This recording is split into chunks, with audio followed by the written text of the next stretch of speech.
एक समय की बात है। कांचीपुरम गांव में एक विशाल घने जंगल में एक जादुई पेड़ हुआ करता था। उस पेड़ से बहुत सारी बातें और अगवाही भी जुड़ी थीं। माइकल नाम का एक व्यक्ति गांव में उस पेड़ की प्रशंसा करने के लिए प्रसिद्ध था। वो हर इंसान को उस पेड़ के पास जाकर अपने लिए मन्नत मांगने को मजबूर करता था। बार तो एक गाय के मरने से दूध के व्यापार में बहुत तंगी चल रही है। देखते हैं भाई आगे क्या होता है। अरे रामू, अगर तुम्हें इतने पैसों की तंगी चल रही है तो तुम जंगल वाले पेड़ के पास जाकर क्यों नहीं बोलते? ये बातें उनके सामने बोलो जो तुम्हारी बातों का समाधान भी निकाल सके। अरे नहीं भैया, हम नहीं जाएंगे वो जंगल वाले पेड़ के पास। जो भी उसके पास जाता है वो कभी लौट कर नहीं आता है। ये सब तो अफवाह है। सच तो ये है कि जो भी व्यक्ति उस पेड़ के पास जाता है वो इतना कामयाब हो जाता है कि वापस मुड़कर गांव में कभी नहीं आता है। फिर तो वो अपनी तरक्की को छूने के लिए सर की ओर निकल पड़ता है। माइकल की बात सुनकर रामू भी उस पेड़ के पास जाता है। रामू देखता है कि उस पेड़ पर बहुत सारे हीरे जवाहरात, सोना, चांदी, पैसा लगा हुआ है।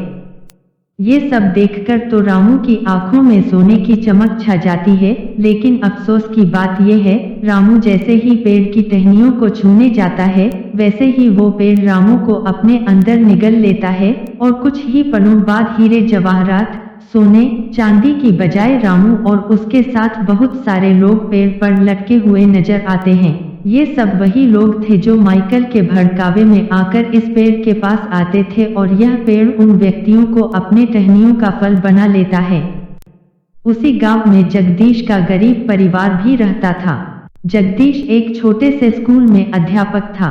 जगदीश अपने बूढ़े माता पिता और अपने एक बहन के साथ रहता था।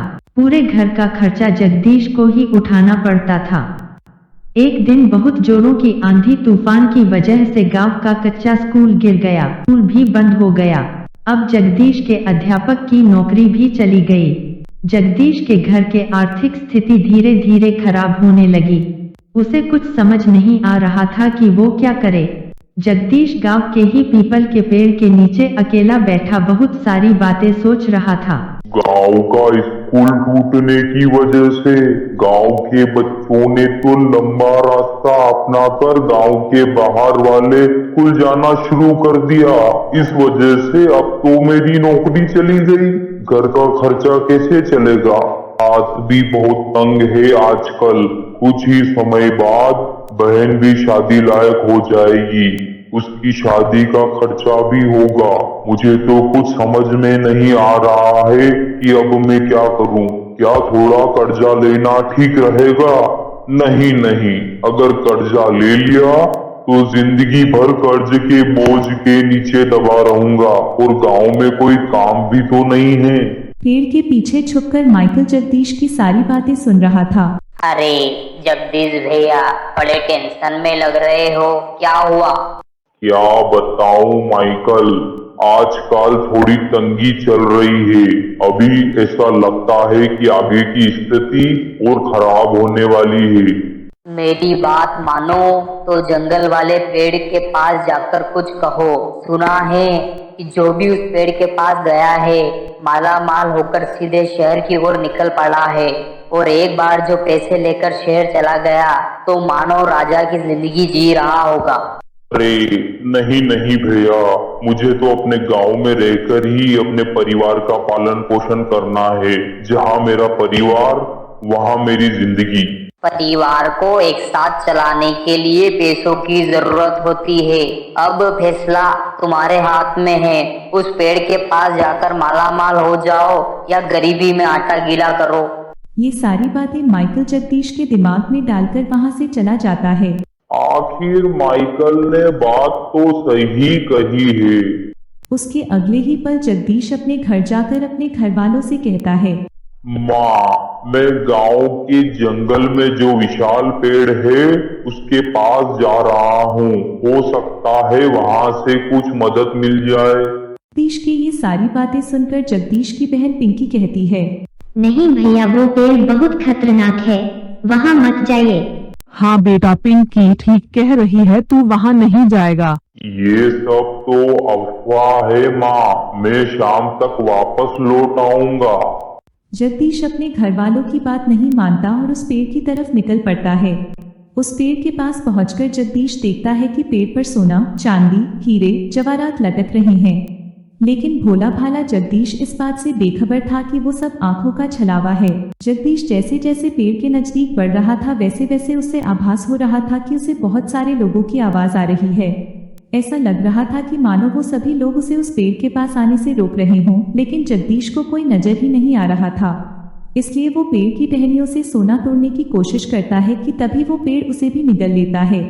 और जब जगदीश की आंखें खुलती है तो वो अपने आप को पेड़ पर लटका हुआ पाता है और अपने आसपास बहुत सारे लोगों को लटका हुआ देखता है। अरे नहीं नहीं, मैं कहाँ फंस गया, कोई मुझे बचाओ। तभी जगदीश के साथ ही एक और आदमी लटका हुआ था। वो जगदीश से कहता है, कोई फायदा नहीं है मेरे भाई, ये पेड़ तो जला हुआ है। धोखे से ये सबको अपनी टहनियों में कैद कर लेता है और हमें सुनने वाला दूर दूर तक कोई नहीं है। और अगर कोई गलती से हमें बचाने भी आ जाता है तो उसे हम नजर नहीं आते हैं, उसे सोना और चांदी नजर आता है और लालच में आकर वो भी इस पेड़ के पास आ जाता है। उसके बाद ये पेड़ उसे भी कैद कर लेता है। रात हो चुकी थी। वहीं दूसरी ओर जगदीश के माता पिता और उसकी बहन बहुत परेशान हो रही थी क्योंकि जगदीश अब तक घर नहीं लौटा। माँ, मुझे बहुत डर लग रहा है, भैया अभी तक नहीं आए, मैं उन्हें ढूंढने जा रही हूँ। बेटी तू रुक जा, मैं जाता हूँ उसे ढूंढने के लिए।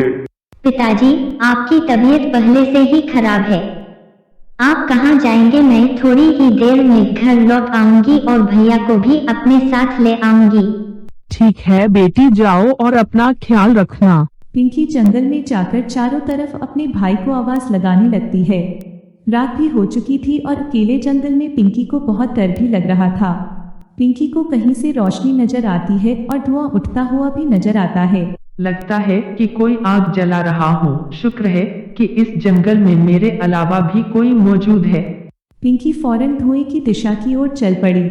वहां जाकर देखती है कि एक बूढ़ी औरत जो किसी जादूगरनी की तरह लग रही थी, वो आग जलाकर अपने मंत्रों का जाप कर रही थी। उस बूढ़ी जादूगरनी को पिंकी के वहां होने की आहट महसूस होती है और वो अपनी आंखें खोलती है। पिंकी उस जादूगरनी को देखकर थोड़ी घबरा जाती है। वो मेरा भाई। क्या तुम्हारा भाई भी उस पेड़ के कब्जे में आ गया? एक और शिकार फंस गया। शिकार? कैसा शिकार? मेरा भाई तो उस पेड़ से मदद मांगने गया था।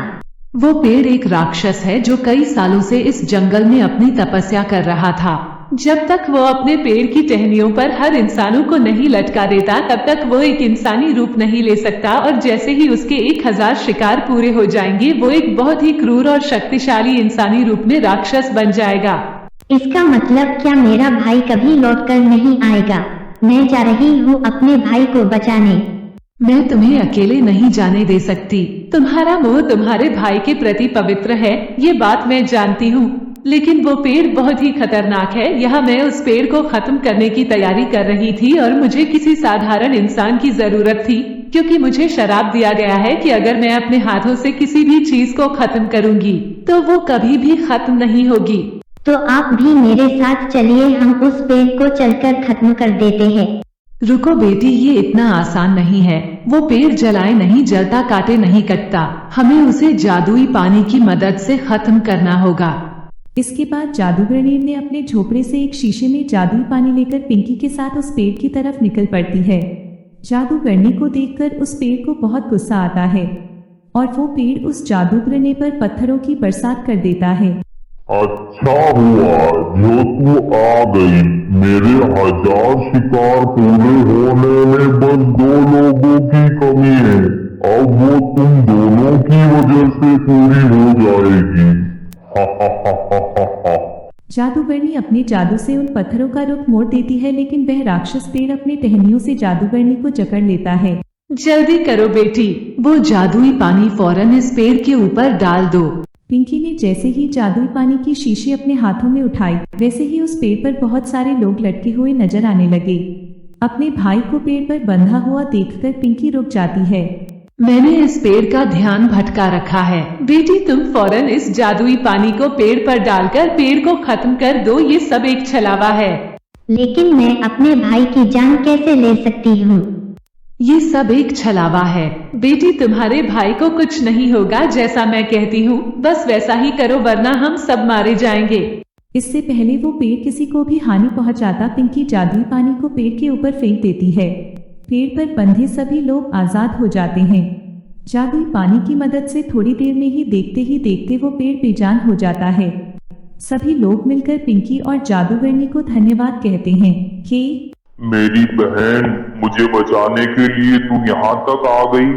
अभी भी सब कुछ ठीक नहीं हुआ है। गांव में घूम रहा इस पेड़ का गवैया इस पेड़ की तारीफों के पुल बांध रहा है। शायद आप माइकल की बात कर रही है, उसी ने मुझे इस पेड़ का पता बताया था। इसके बाद गांव वाले माइकल को काल कोठरी में बंद करवा देते हैं और अगले दिन गांव वाले मिलकर उस पेड़ को जला देते हैं। पिंकी की बहादुरी के कारण जगदीश को गांव के मुखिया द्वारा जमींदारी का काम सौंप दिया जाता है। अब सभी की जिंदगी खुशहाल रूप से बीतने लगी। इसलिए दोस्तों हमेशा मेहनत का रास्ता अपनाना चाहिए। मुश्किलें हर काम में आती है, पर कामयाबी का छोटा रास्ता कभी कभी खतरनाक होता है। तो कैसी लगी आपको हमारी ये कहानी, हमें कमेंट करके जरूर बताएं। और यदि कहानी अच्छी लगी हो तो अपने दोस्तों के साथ भी शेयर करें। और हाँ, अगर आपने अब तक हमारे चैनल प्रांजल टीवी को सब्सक्राइब नहीं किया है तो जल्दी से नीचे लाल बटन दबाकर अभी सब्सक्राइब कर लें और साथ ही इस बेल आइकन को दबाना ना भूलें। तो मिलते हैं आपसे फिर किसी नई कहानी के साथ, तब तक अपना ध्यान रखिए। धन्यवाद।